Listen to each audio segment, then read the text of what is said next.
हर हर महादेव। श्री शिवाय नमस्तुभ्यम। हर हर महादेव।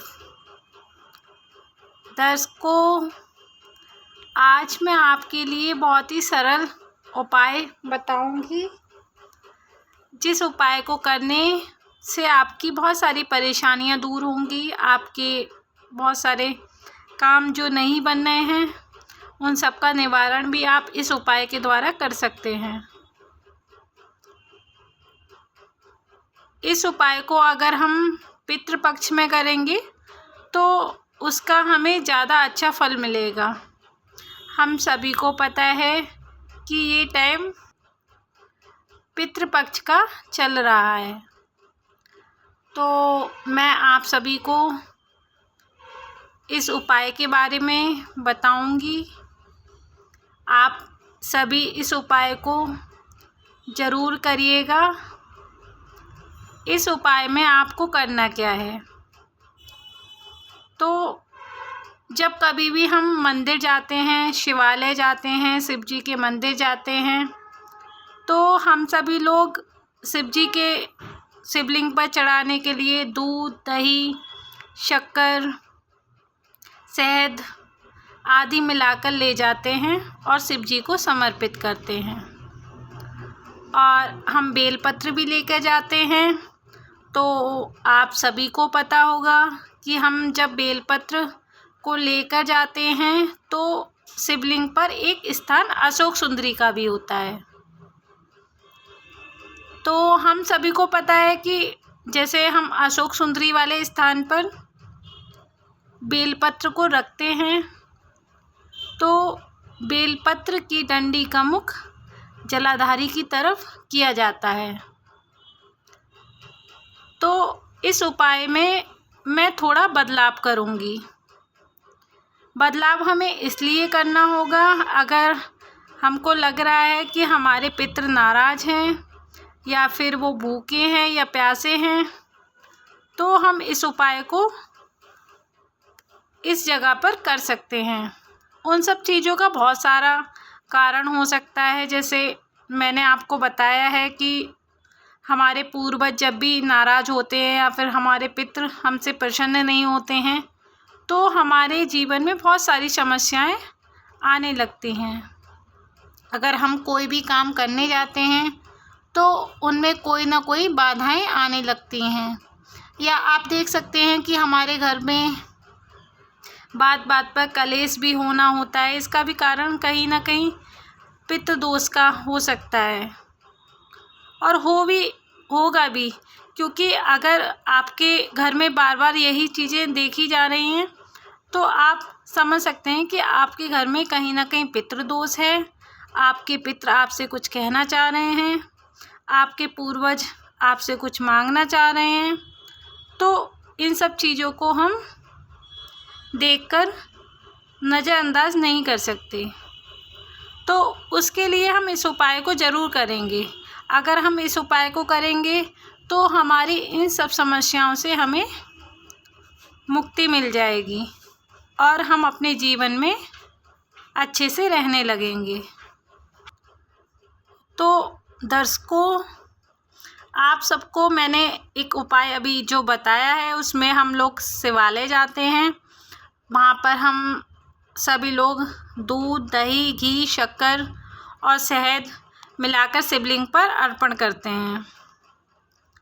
और शिवलिंग पर जब भी हम बेलपत्र चढ़ाते हैं तो बेलपत्र एक स्थान अशोक सुंदरी जी का होता है, जहाँ पर हम बेलपत्र चढ़ाते समय इस बात का ज़रूर ध्यान रखते हैं कि बेलपत्र का जो डंडी का मुख होता है वो जलाधारी की तरफ होना चाहिए।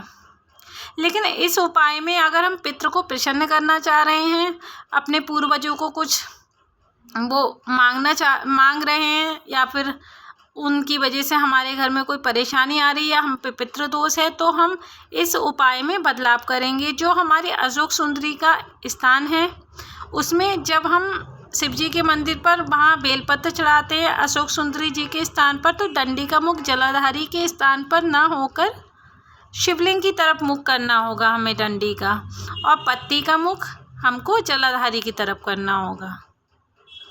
और जो भी हम दूध, दही, घी, शक्कर लेकर जाते हैं वो हम उस बेलपत्र के ऊपर चढ़ाएंगे अशोक सुंदरी के स्थान पर। उसके बाद हम थोड़ा सा बचाकर शिव जी के स्थान पर चढ़ा देंगे। तो इस उपाय को हम इस तरीके से कर सकते हैं। जैसे मैंने आपको बताया है कि अशोक सुंदरी के स्थान पर जलाधारी की तरफ डंडी का मुख ना कर शिव जी की शिवलिंग की तरफ मुख हमको करना होगा और उसी बेलपत्र के ऊपर हमको घी, दूध, दही, शक्कर चढ़ाकर थोड़ा सा बचाकर हमें शिवलिंग पर भी चढ़ा देना है। और हमें भोलेनाथ बाबा से प्रार्थना करना है कि आप हमारे पूर्वजों को, हमारे पितरों को खुश कर दीजिए। आप इसको करने से बहुत सारे लाभ मिलेंगे, आपको अपने जीवन में बदलाव आने लगेगा। या आप इस उपाय को तब भी कर सकते हैं जब आप ना गाय को रोटी खिला पा रहे हैं, ना श्वान को रोटी खिला पा रहे हैं, ना कौवे को रोटी खिला पा रहे हैं। लेकिन आप इस उपाय को करेंगे तो आपको ब्राह्मण को भोजन एक बार को नहीं भी कराएंगे तो भी आपके पूर्वज और आपके पितृ आपसे खुश रहेंगे। तो दोस्तों, आप सभी इस उपाय को करके देखिएगा और भोलेनाथ बाबा से प्रार्थना करिएगा कि हमारे पूर्वजों को आप तृप्त कर दीजिए, उन्हें खुश कर दीजिए, उनको प्रसन्न कर दीजिए। जो काम कोई मनुष्य या कोई भी इस दुनिया में नहीं कर सकता वो हमारे भोलेनाथ बाबा कर सकते हैं। तो हम इस उपाय को इस तरीके से कर सकते हैं।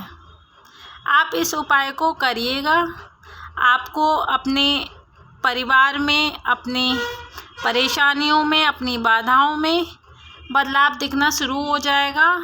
आपको सुख समृद्धि मिलेगी, आपको किसी भी चीज़ की कोई कमी नहीं रहेगी, आपकी सारी परेशानियां जो हैं वो सब दूर हो जाएंगी। आप इस उपाय को ज़रूर करिएगा। ये उपाय पितृपक्ष में किया जाएगा और पितृपक्ष में आप मंगलवार के दिन 24 सितंबर को इस उपाय को कर सकते हैं। तो मैं इसी के साथ अपनी वाणी को विराम देती हूँ। श्री शिवाय नमस्तुभ्यम। हर हर महादेव।